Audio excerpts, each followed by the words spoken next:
Many years ago, I had a dream about opening a club which would only open its doors between the months of October and April.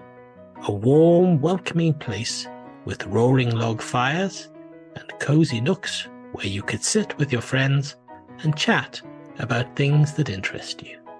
Well, I couldn't even begin to afford to open a club, so the dream died. But its passing is commemorated by this podcast, presenting, for the winter months, a series of cozy chats with friends old and new on topics of interest. Welcome to the October Club.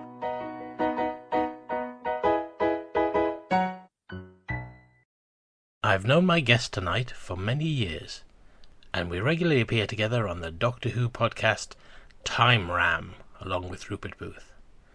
His name is Barry Williams, and tonight we'll be talking about that seminal work of high fantasy, The Lord of the Rings.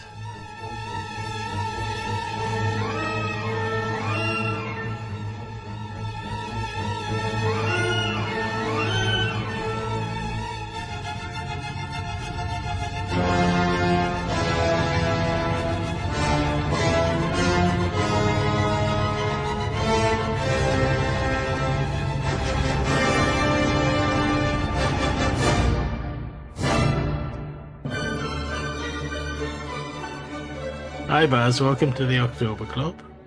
Hi, Paul. Thank you for having me. I haven't been ignoring you in the last series, but what it was, if anybody doesn't know, myself and Baz and Rupert Booth do another podcast called Time Ram, and I didn't Yep. want it kind of people just thinking, oh, this is just a spin-off of Time Ram, because it's got all the same people in it, because Rup was already in series Yeah. one. Yeah. So I haven't been ignoring you. I've been deliberately keeping you aside to series two. Yeah. Well, I haven't taken offense much. So we're going to be discussing The Lord of the Rings, but Yeah. not the films. We might touch We upon might. the Yeah. films, Yeah. We might. but mainly it's the novels Mm, by J.R.R. Tolkien. yeah. You a big fan of the novels then? Yeah. I was a huge fan from childhood. I first read The Hobbit, Yeah, I think maybe when I was about 9 or 10. And then I must have picked up The Lord of the Rings when I was about 12.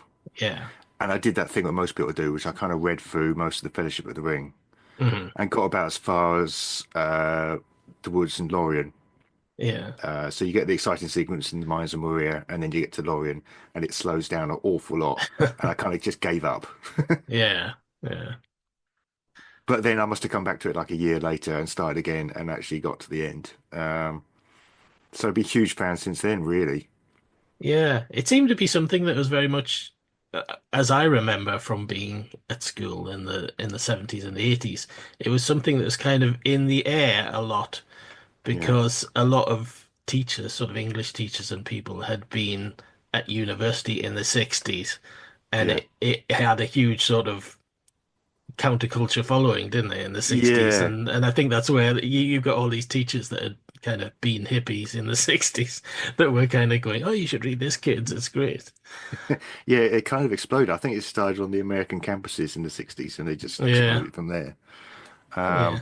And I know the Beatles wanted to do a film version of it in 1968. Yeah, that would have been so odd. Really odd. They were going to have Paul as Frodo, Yeah. Ringo as Sam. Yeah.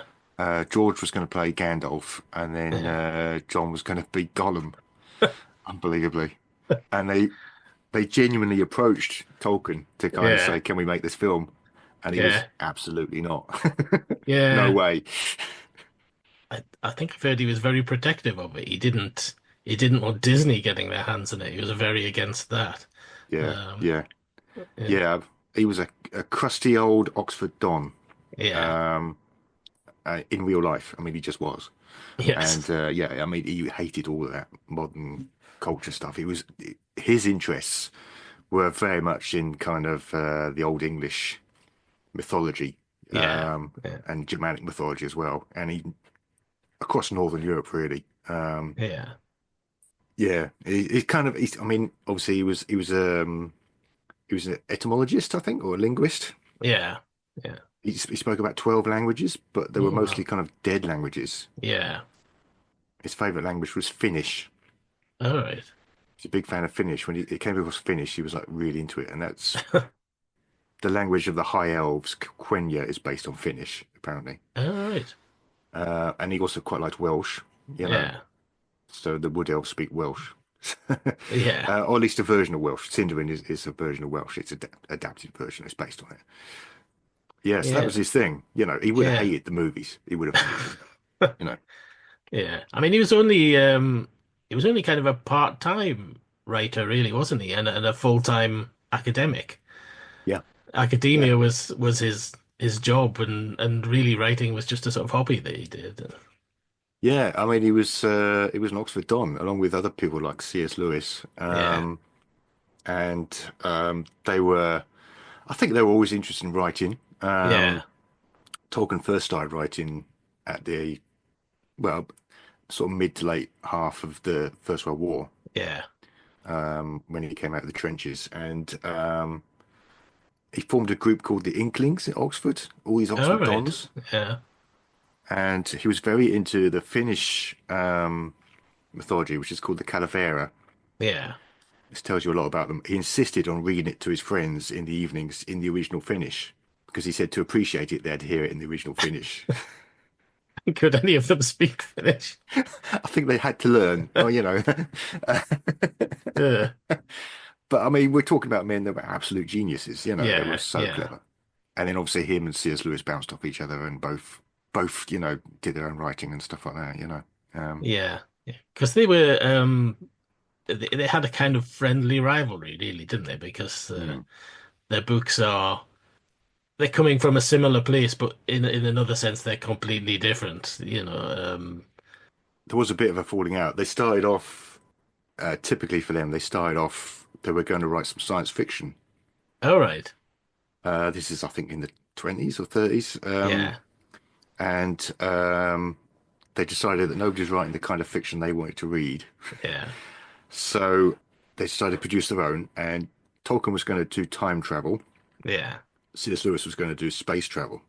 Typically for them, C.S. Lewis went off and wrote a trilogy, his so-called space trilogy, Oh yeah. I've read those. which They're very, very strange. they're very odd. Yeah. The main character is called Ransom, and he's kind of based on Tolkien, sort of loosely. He's a kind of All linguist. right. Right. Yeah. And then Tolkien's time travel story was going to be The Lost Road, Yeah. which was it was kind of set in Numenor, which is kind of a version of Atlantis, All right. and it had a father and son pair of characters called Mm. Elendil and Isildur. Yeah. So this tells you a lot about both of them because C.S. Lewis writes this trilogy, publishes Yeah. it, goes away, does it. Yeah. Tolkien, he tinkers away with this time travel story, never really finishes it, and then Elendil and Isildur get dragged into his own larger mythology, the Yeah. Middle-earth mythology, Yeah. and eventually kind of find a home there, you know. But then to come back to what you said about the fantasy works, C.S. Lewis obviously in the 50s, early 50s, Yeah. wrote the Narnia books. Yeah. And again, he's producing these books. He produced seven Narnia books. He did about one a year, Yeah. just bashed them out. Yeah. Um, this is while Tolkien's still working away on the Lord of the Yeah. Rings. Yeah. And he hated the Narnia books. He absolutely hated them. Yeah. He probably felt that C.S. Lewis was ripping him off a little bit. And they kind of fell out, I'm afraid, a little bit Mm, after that. Yeah, it's a bit sad. yeah. I mean, Narnia is very sort of based on sort of, well, loosely based on Christian mythology, whereas Yeah, Tolkien is more sort of pagan mythology, really, isn't it? So they're kind of similar, but yeah. from completely different areas. Well, they were both very religious men. Tolkien was a Roman Catholic. All right. Um, yeah, and people say that you can't see Roman Catholicism in Middle Earth, but it's kind of there, Yeah. but in the background. You know, it's not Yeah. immediately obvious. Whereas C.S. Lewis was kind of he started off as agnostic, All right. and it was Tolkien that kind of introduced him back to religion in this very Yeah. intellectual way that they had, and then felt a bit betrayed when C.S. Lewis joined the Church of England. All And right. then C.S. Lewis wrote a lot of religious books, a lot of very religious books, which of course Narnia is sort of an allegory Yeah. for the life of Christ and stuff Yeah, like the that. Aslan Christ sort of thing is Resurrection. it's not subtle, really, is It's not subtle. it? No, no, no. And Tolkien hated allegory. Hated Yeah, it with a passion. yeah, So yeah, he wasn't keen on that at all. yeah. But I mean, you're saying C.S. Lewis sort of knocked these books out at once a year. I mean, Tolkien had written The Hobbit in 1937, and his publishers said, "Oh, could you have another one?" It was, and that was essentially like a children's book, really, wasn't it? It Yeah, was yeah, yeah. for older children, and they probably weren't expecting him to take 17 years to do The Lord of the Rings. They were probably expecting it like the next year. Yeah. Well, yeah, he did it to himself a little bit. It took him 12 years to write it, Yeah, and then he kind of fell out with his publishers because he wanted it all in one volume. yeah, yeah. This was shortly after World War II, so there was a paper shortage, and they were like, Hmm. we can't afford to do that. So he went to another publishers, and that kind of fell through, and he ended up coming back again. And then it took him a long time to write the appendices. Yeah. I mean, the fact that he even completed Lord of the Rings is remarkable. Wasn't the Silmarillion originally supposed to be part of it? The Silmarillion, he kind of wanted them published together. Yeah, Lord of the Rings Yeah, and the Silmarillion as a kind of double set. yeah, The Silmarillion, I mean, he spent most of his life tinkering with the Silmarillion. yeah. Like I say, it goes back to World War One, Hmm. where he was in the trenches. He was sent to the Somme, Yeah, and he had some friends at school. I think it's quite a tragic story. He had friends at school, a club called the TCBS, and one of his friends, Christopher Wiseman, joined the Navy. He survived the war, and then Tolkien and two of his other friends, Geoffrey Smith and Robert Gilson, yeah, they were of that kind of that middle class public school boy background, yeah, yeah. which meant they got sent to the trenches as junior officers. And one of his friends died on the first day of the Somme. Yeah, And Tolkien was there. He was in a sort of a trench behind the front lines. He was due to come yeah, in a sort of a few days or a week or something. Survived the Somme without injury, surprisingly. yeah. But he caught trench fever and was invalided out and never really got over it. So he never went back to fight again. And that's when he started writing the first version of the Silmarillion, All which right. is the Book of Lost Tales. Yeah, And while he was doing that, his other friend died in the Somme as well. Two of his friends died there. yeah, So yeah, the Book of Lost Tales is kind of the earliest version of the Silmarillion, which he then spent the rest of his life tinkering with and changing and mucking about.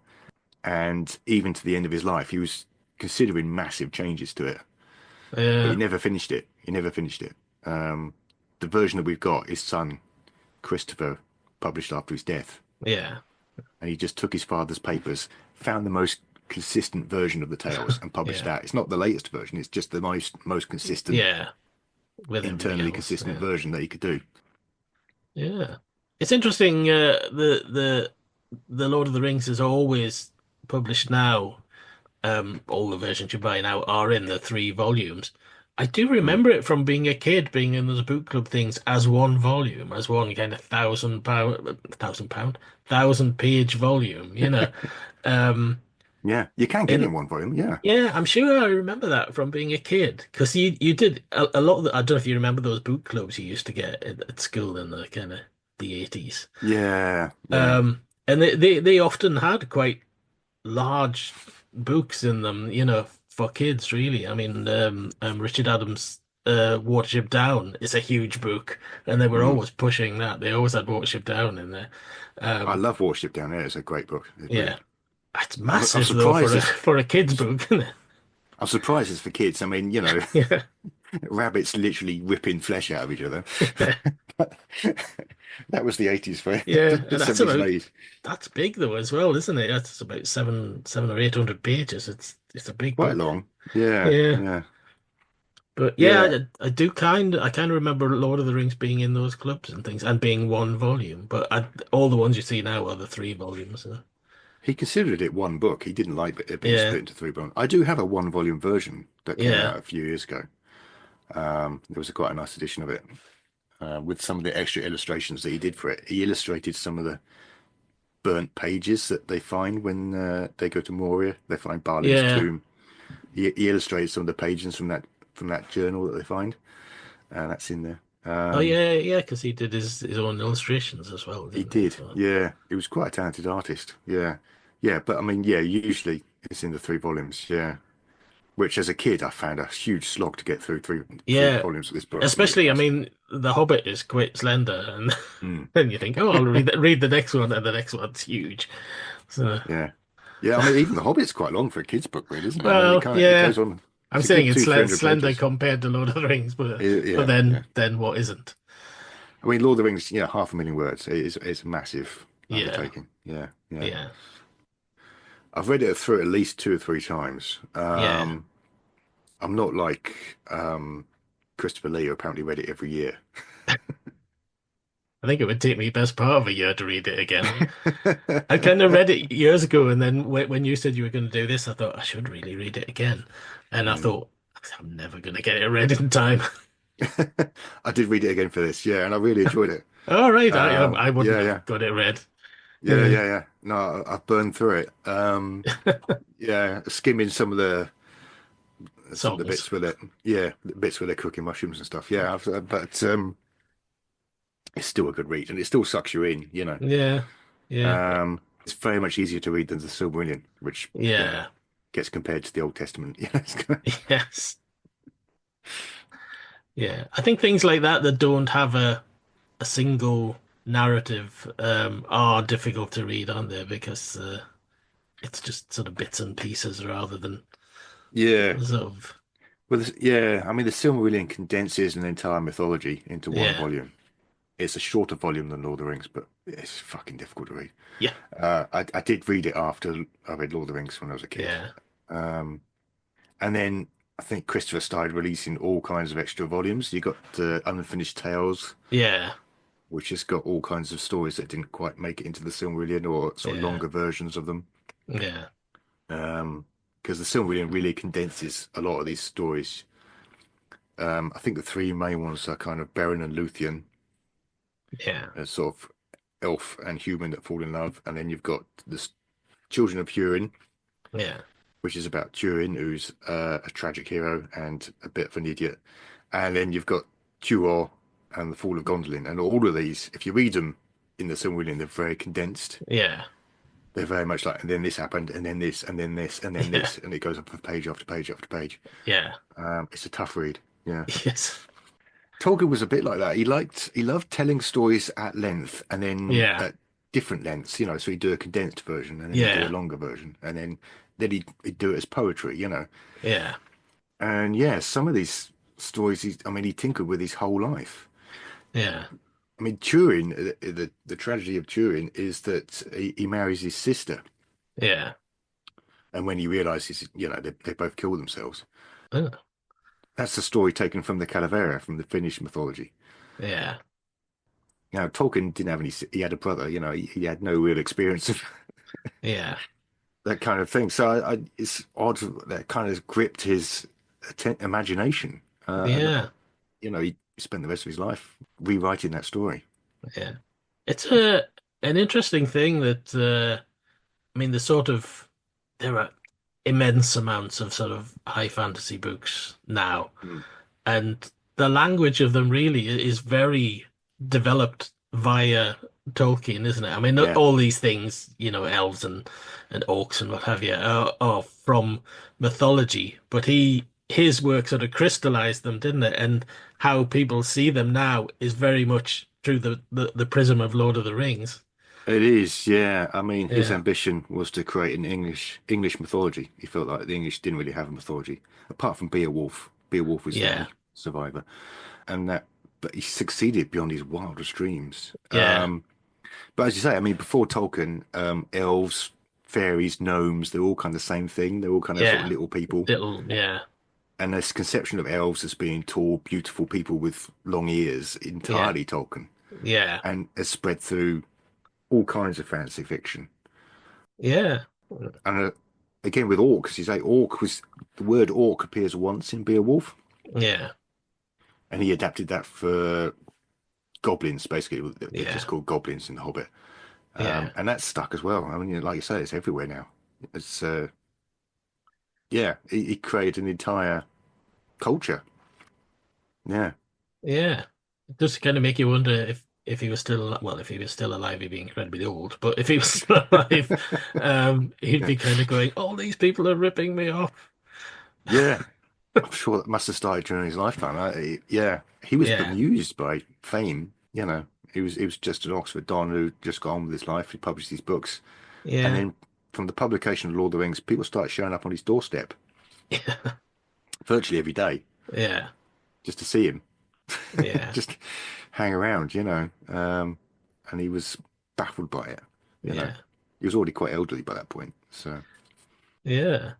Even within his lifetime, he must have felt a bit that people were starting to rip him off. Because when you look, well, probably one of the other defining things of that kind of high fantasy is the Dungeons and Dragons mm, role-playing games, obviously, and that is incredibly sort of yeah, based upon Lord of the Rings yeah, all taken from his in a ideas. Yeah. non-copyright infringing way.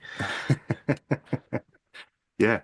Yeah, All that stuff, elves and dwarves with a V. Before then, they were just dwarfs. yeah, He changed the language, which not many writers do. yeah, Um, yeah, remarkable.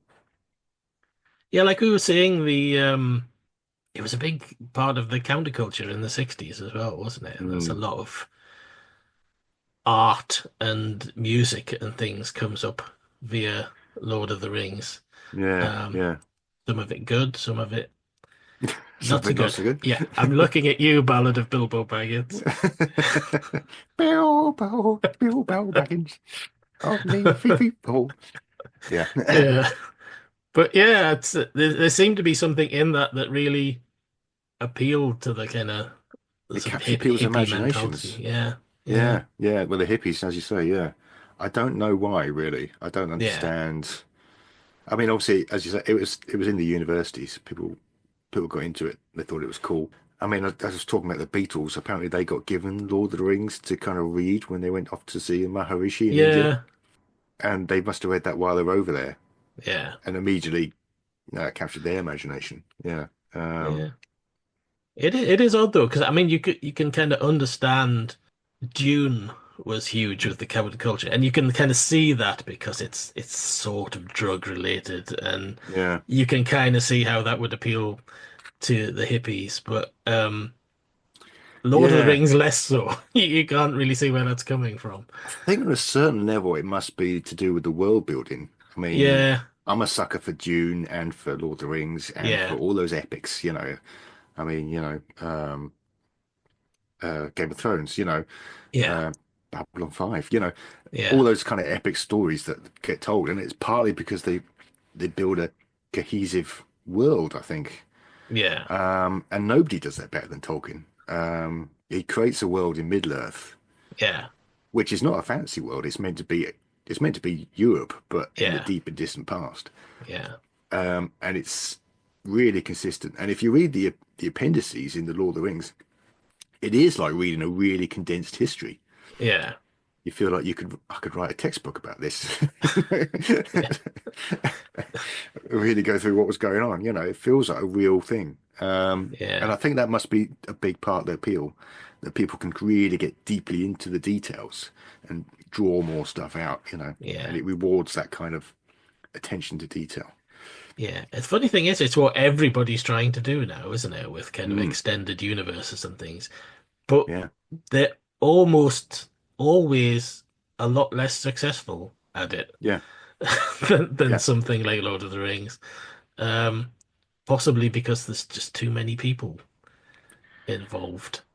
I mean, I said it before, but the man was a genius. There's no, Yeah, there's no doubt in it. There's some aspects of his writing which don't really translate to a modern audience. He yeah, doesn't really write women very well, or hardly at all. yeah, But yeah, the sheer attention to detail, the sheer amount of invention, he's created an entire mythology yeah, yeah, by himself, and at least 4 or 5 languages in there.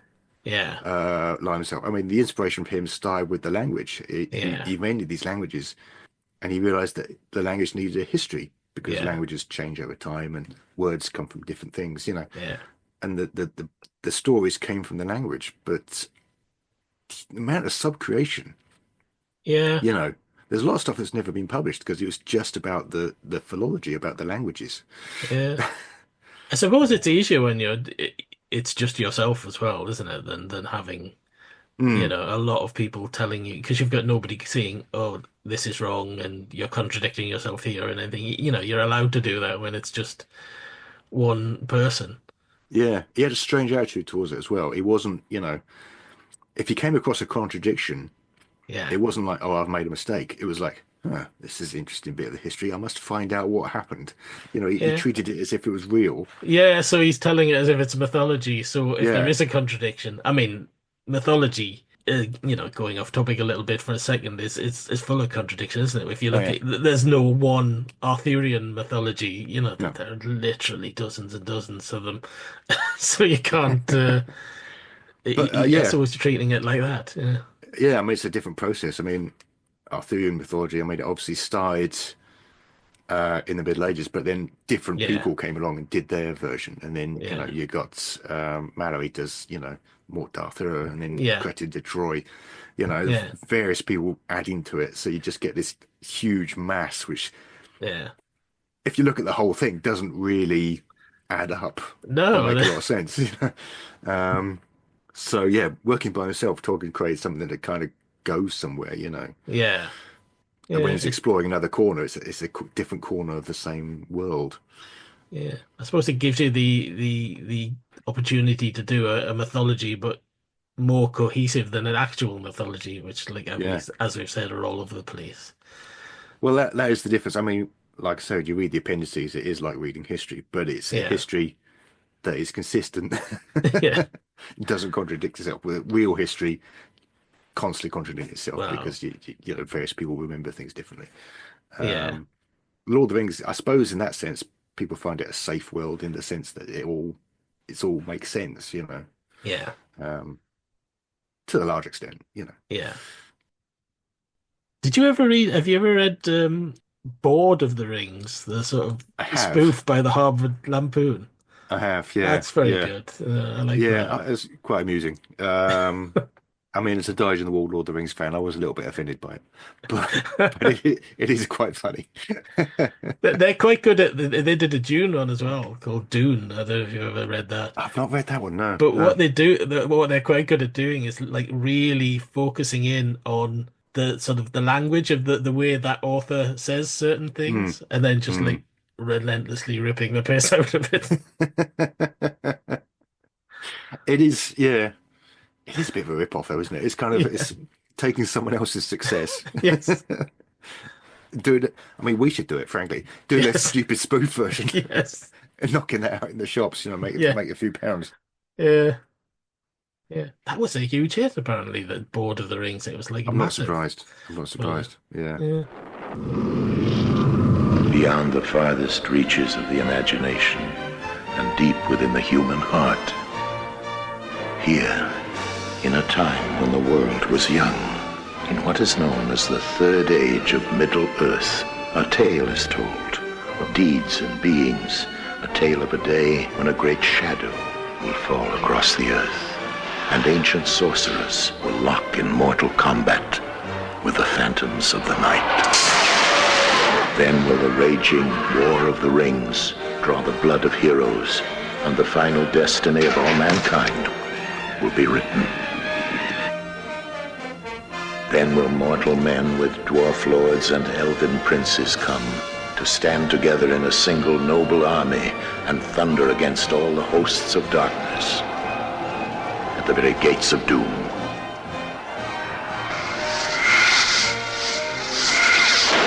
This is the legend of Middle-earth as it is written in the hearts of men. It is a world more real than any other, a haunting, forbidden world where innocence can overcome evil and a single dream is more powerful than 1,000 realities. This is the magnificent gift that J.R.R. Tolkien left to the human heart, and that fantasy films now brings to the screen. The vision beyond imagination. The Lord of the Rings.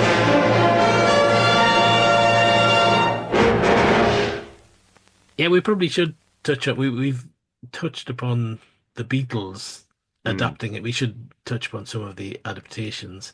yeah. Um, I seem to remember, like I was saying, it got mentioned a lot when I was at school, and I seem to remember we listened to at least some of the 1981 BBC radio The adaptation. radio version, yeah. Yeah, which I remember as being very good. Yeah. I mean, we were talking about how Tolkien probably wouldn't really like these. Yeah, There was a BBC radio adaptation that came out within his lifetime. There was one that was in the late 50s or something like 50s. that. Yeah, And he hated it. He hated yeah, adaptations on principle yeah, because that's kind of how he was. And he really disliked that. But yeah, the 80s one with yeah, Michael Hordern as yeah, Gandalf, yeah. brilliant. I've still got it somewhere on cassette tape. Is it that lovely box with The the kind massive of box. The gilt tw thing on Yeah, it? yeah, Yeah, that's it. Yeah, yeah, yeah. I remember Uh, seeing that and thinking, oh, that's just, it's such a beautiful looking collection, isn't it? it's a Yeah, lovely set, yeah. And I must have listened to that two or three times. yeah, So yeah, 12-hour long episodes. yeah. And yeah, they're on 12 cassettes. You have to flip the cassette over, you know. But it's a lovely version. And the Gollum in that one, I can't remember who played him. But for Yeah. me was definitive. It took me a long time to get that Gollum out of my head when Peter Jackson's version came along. Who would have thought we'd get a film version that was even longer than 12 hours? But you know, Yeah. I mean, in a way, it's audio is a better format mm, for it. I yeah, know yeah, everybody, loves the films, but yeah, because there are kind of things in the books that are not very thoroughly described. mm, Like, mm. I mean, Sauron, for example, everybody sort of thinks of Sauron now as the big eye from the thing, but But that's just for the movies. you're Yeah, not given yeah. any real description of what Sauron looks like in the books. No, So, I mean in the book, Sauron's just he's off the edge of the page. You know, yeah, we deal with his minions and his armies. We never get to meet Sauron, not really. yeah, So it's a bit mysterious quite how he was conceived by Tolkien. We don't really know. yeah, yeah, We know that earlier in his life, Sauron was able to take human form yeah, at the end of the Second Age. You know, when he's yeah, dealing with Elendil and Isildur. But how he's conceived at the time of the Lord of the Rings, we don't really know. He's just an yeah, evil spirit. yeah. Yeah. But I suppose on audio, it's better for doing that because you can have him just being Mm. like a presence or a voice or whatever, Yeah, and yeah. your imagination fills in what he might be. It's But it's a brilliant yeah, it's a brilliant adaptation. yeah, yeah. I know even that version misses out Tom Bombadil. Oh, poor Tom Bombadil. Poor Tom Bombadil. Just have his own spin-off Amazon Prime series. Yeah, yeah. He does turn up in the Rings of Power, actually, Tom Bombadil. It's the first time he's been. Yeah, I haven't watched all of it yet. I watched the first series. Mm, I've started watching the second series, which I've got to admit the first series was very slow, very, yes. very slow, and the Yeah, yeah. second series seems a bit more lively.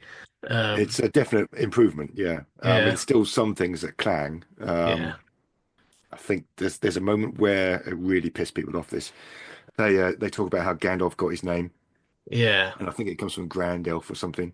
yeah, Which, yeah, okay, that's a pun in English, but it doesn't work yes, in Tolkien's languages. He would have been incandescent about that. But yeah, yeah, yeah, yeah. And what one of I remember. I don't know if you remember in the kind of 70s and 80s, they used to quite often show a cartoon version of The Hobbit on television. Um, don't remember that. No. yeah, I'd seen that a few times, and of course with Lord of the Rings, the first full screen version, as it was a cartoon as well, was the Ralph Bakshi one. Ralph Bakshi. Yeah, yeah, yeah. Um, Which I really enjoyed. yeah, I did as well. Yeah, He was, even then, he was an odd choice of person to do it. If you look back at his yeah, films before that, because he's yeah, very, but again, I suppose it ties in with the counterculture thing. He was very sort of a hippie sort of animator, yeah, wasn't he? His yeah, previous stuff is very kind of 60s. yeah. It starts off very well. All the stuff in Hobbiton and all that is great. You can kind of see the point where he runs out of money. Yeah. Yeah.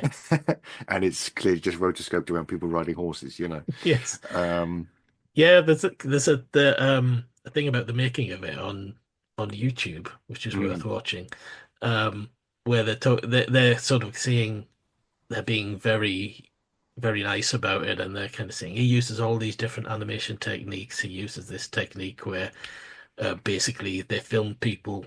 Apparently, how they did that was they filmed people, then they took photocopies of the frames of the yeah, film yeah, and brought up the resolution to the very high resolution, so it's just very sort of black and white, and then sort of colored them in, and that's how colored you in. Yeah, that the rotoscoping bit. Um, at the time they're going, oh yes, and this is this is very creative and that, and you're thinking, well, no, he did that because he ran out of money to do the proper animation, I've got a book. It's a very strange artifact from like the early 80s. There must have been a few of them, but it's a Yeah. photo novel of Oh Ralph right. Bakshi's Lord of the Rings, and it's Yeah. literally color photographs, the whole story, Yeah. told as if it's a comic book, but with Yeah. the photographs from the animated film. And I've got a few little books like that, and yeah, there's one of that, which is just a strange thing to have. The one thing I think which is super, well, I mean, there are a few things that are superb about it because it has an astonishing cast, Mm, isn't it? John Hurt and various people. But yeah, the thing I really like about it is its score. It has a really nice score. It's a bit on the yeah. jaunty side, but I haven't but actually watched it for years. yeah, I haven't watched it since Peter Jackson's version came out. I should watch it again so I can kind of yeah, compare it. compare. Yeah, yeah. Yeah, it is a shame he ran out of money though. It would have been nice to have seen the whole It would have thing. been. It is nice. He just about gets as far as Helm's Deep. You think, oh, Yeah. yeah, that's nice. I'd like to see that. And then, yeah, obviously it just stops. And it But really implies that there's going to be more, because I think there's a voiceover yeah, at the end says, "So ends the first great book of the Lord of the Rings," and you're thinking, well, and yeah. all of it really, And because this you film, yeah, didn't do anymore. And we should go on to Peter Jackson's yeah, film version. I mean, it's sad in a way, but it's younger people that is their that's their first version. stop of Lord of the Rings. They might go after that, they might go on and read the books, Yeah, but that's their what they think of when they hear Lord of the Rings. And in fact, in yeah, doing a bit of research for this, you go and Google, you put in Lord of the Rings, everything that comes up is the mm, films. You have to specify novel to get anything about the novel. yeah. That's the kind of defining version. And then, fair enough. I mean, it's an amazing achievement in filmmaking. Yeah, yeah, Um, and it is actually, in a lot of ways, quite faithful to the book. yeah, There's loads of dialogue which they use, which is drawn directly from the book, and it's literally word for word. yeah. Stuff that you wouldn't expect. The exchange between Sam and Gollum about potatoes.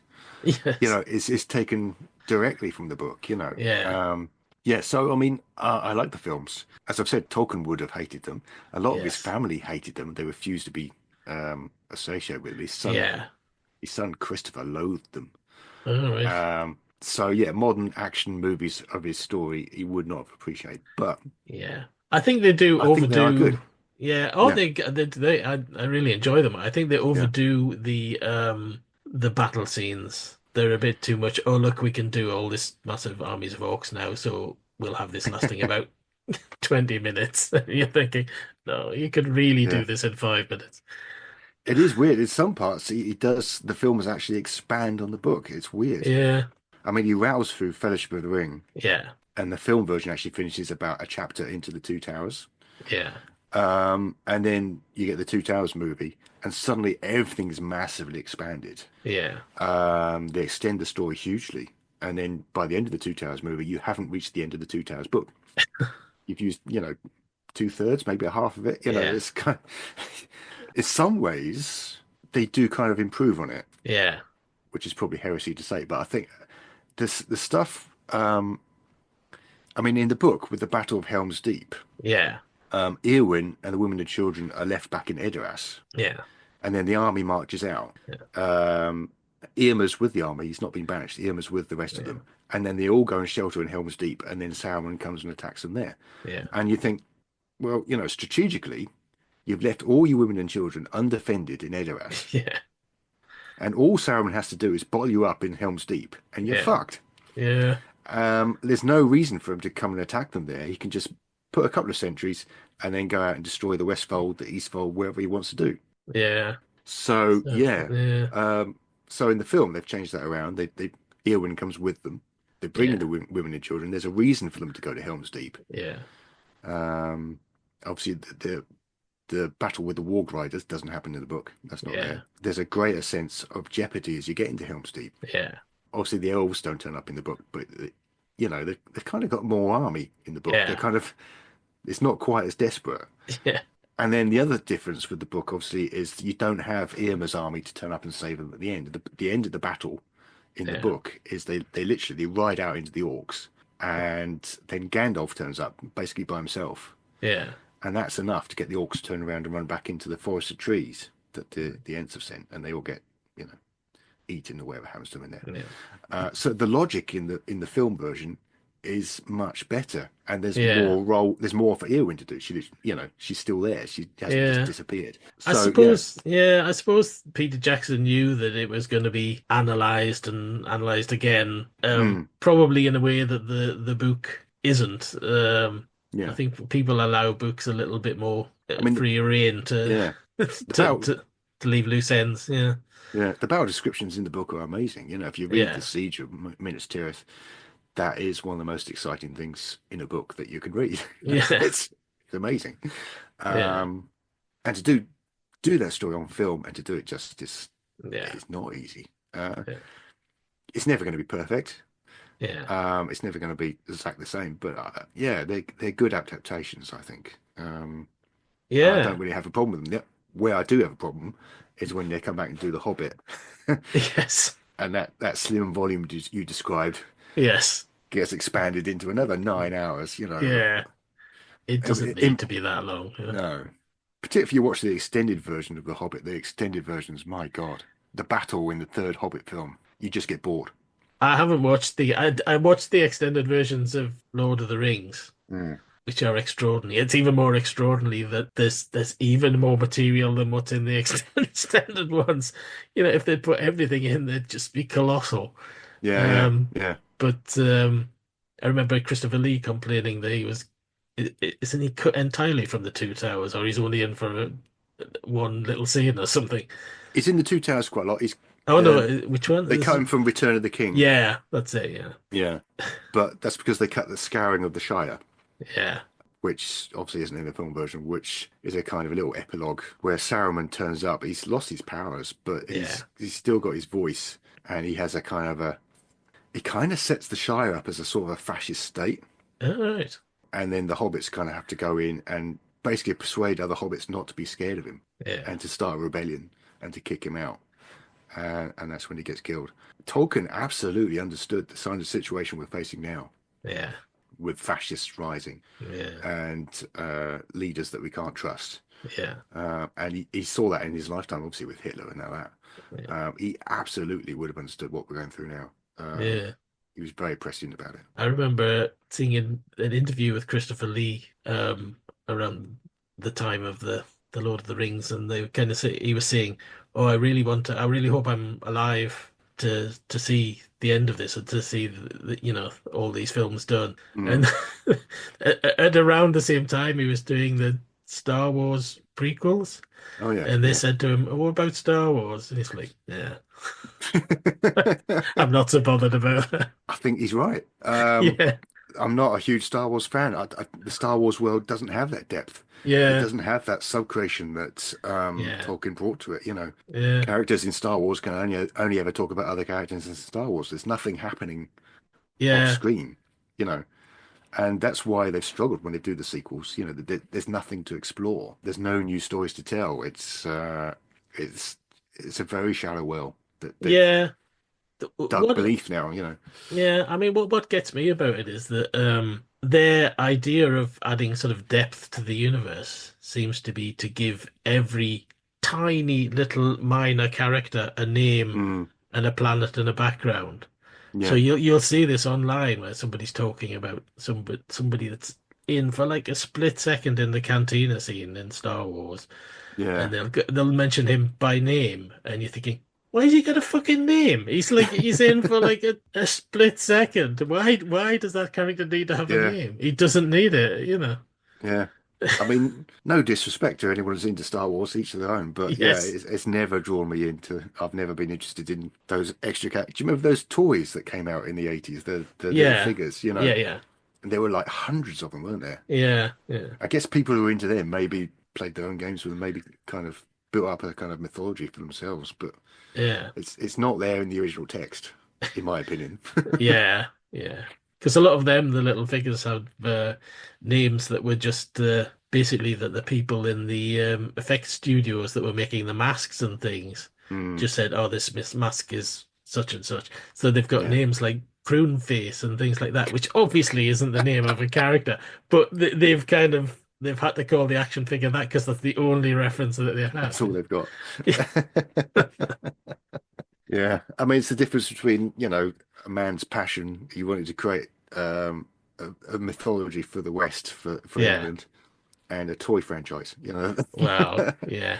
Those are in my opinion, those are the differences. Plus, I don't think Tolkien would have ever have, sold out his baby for was it No, 4 billion or whatever it was that Lucas took for Star Wars. yeah, yeah. I mean, I'm surprised, really. I would have thought Lucas would have protected it a bit more, but Yeah. you know, I suppose if someone's waving 4 billion in your face, you're going to be tempted. Yes. It's, Yeah. So, I mean, do you think that the whole Jackson verse, Jackson verse. um, do you think there's too much of it? Because there's this animated movie now as well, isn't there? Which Yeah, I haven't seen. It's I only haven't seen it just come either. out. Yeah.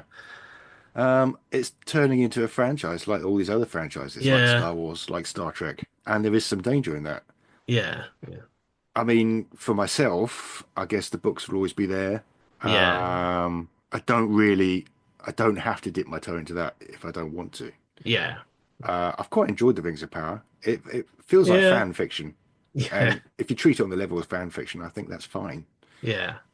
I don't take it any more seriously than that, I think. Yeah. I mean, you're always on sort of slightly dodgy ground with the prequels, aren't you? Because Mm.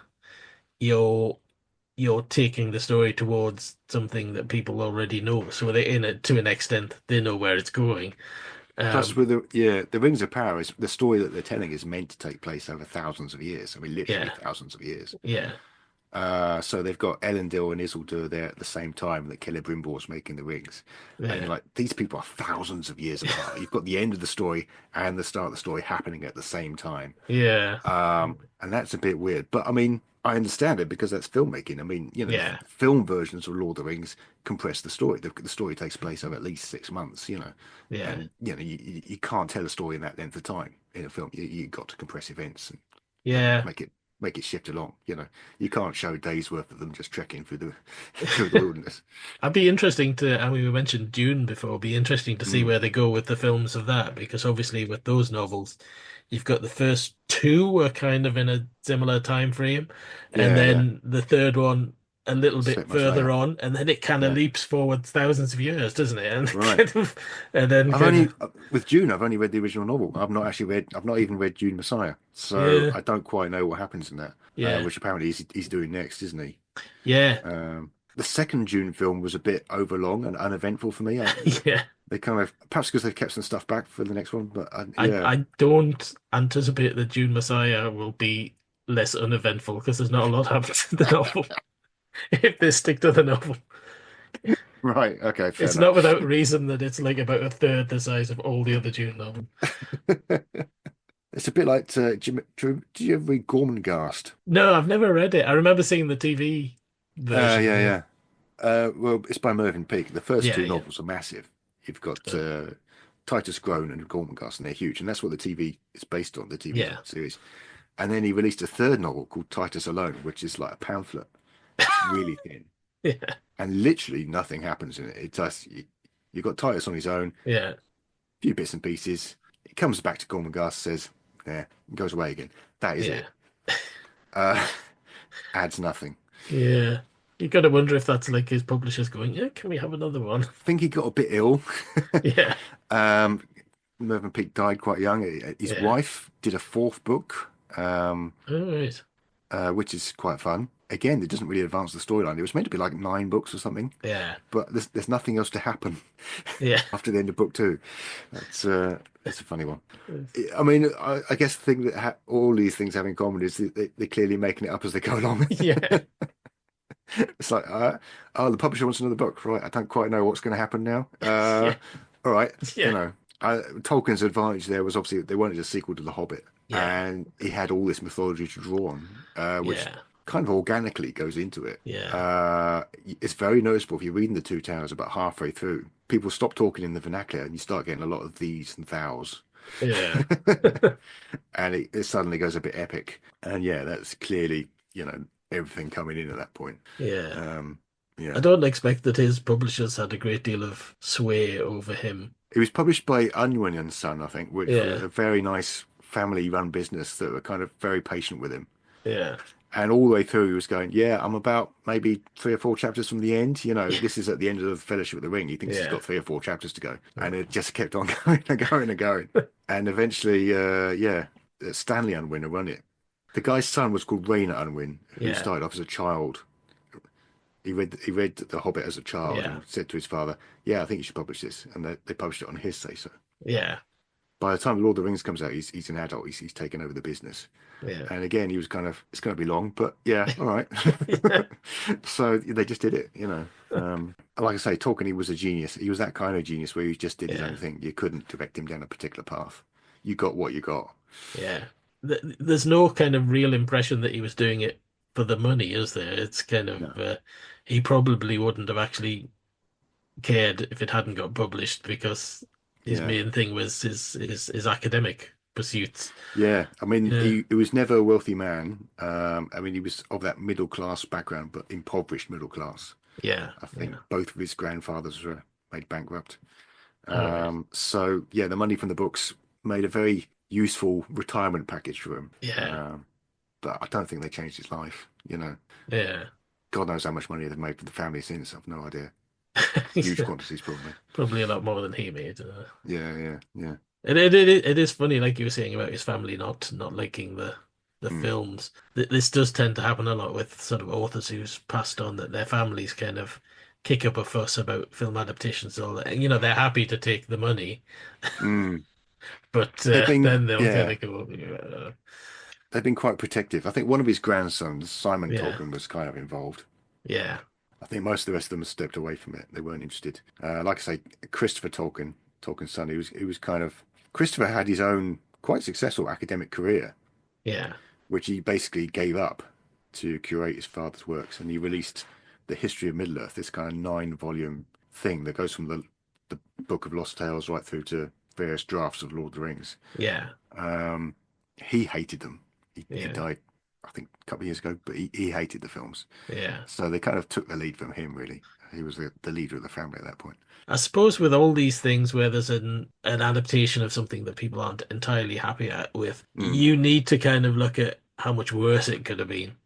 And it could have been so much worse if it it had could have been, been yeah. very, very Hollywoodized, which it isn't. I mean, the Lord of the Rings films aren't typical Hollywood fare. No, they're not.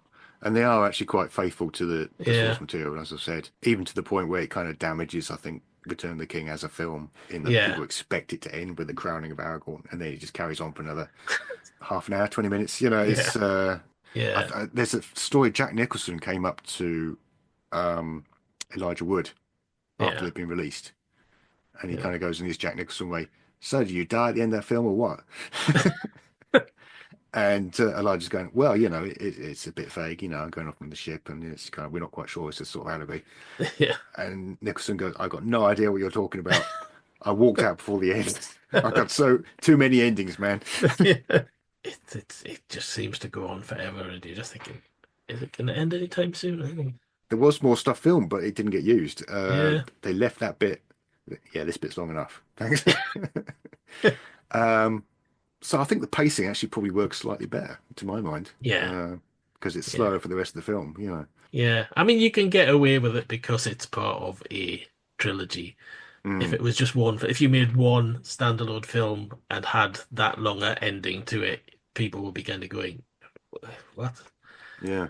Can I not go yet? It's a brave decision to leave it there, I think, Yeah, and it kind of gets to the heart of what Tolkien was trying to say, in that Frodo's been damaged by his adventures. He never yeah, recovers. He never gets the benefits of his heroic actions. He suffers. He yeah. continues to suffer, and his only alternative really is to kind of end it. So do you think that's kind of autobiographical in a way? I think it is. Yeah, You see Frodo and Sam there on Mount Doom. They're yeah, very much two guys in a trench yeah, with mortars going overhead. Could die any minute, yeah, and the rest of their lives are going to be affected by this terrible experience. And yeah, that's what Tolkien had, yeah, and his friends had. Most of them fought in World War I, and yeah, they all had that kind of that shared history. yeah, Yeah, yeah, the lost generation, he yeah, called it. I mean, like I said, most of his friends died in the war. Would have been a difficult thing. yeah. So I think we should leave it on that cheerful note. Yay! So I'd like to say thank you, Baz, for joining me on the October Club. Thanks for having me. It's been And great fun. yeah, you'll have to come back again sometime and talk about Yeah, something else. yeah. Trying to think of Yeah. something else to talk about. Yeah. Yeah.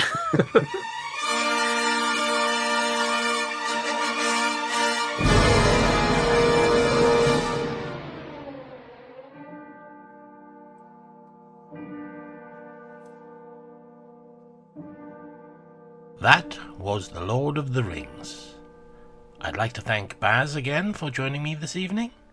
Why don't you join me again in another 4 weeks or so for another cozy chat?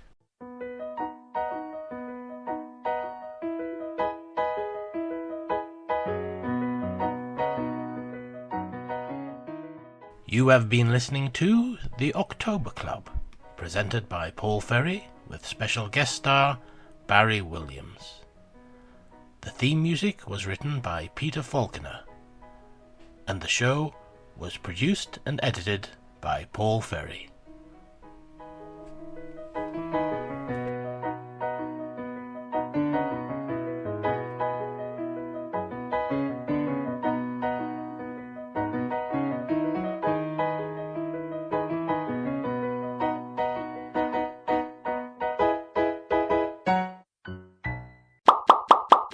This was a Mosaic production.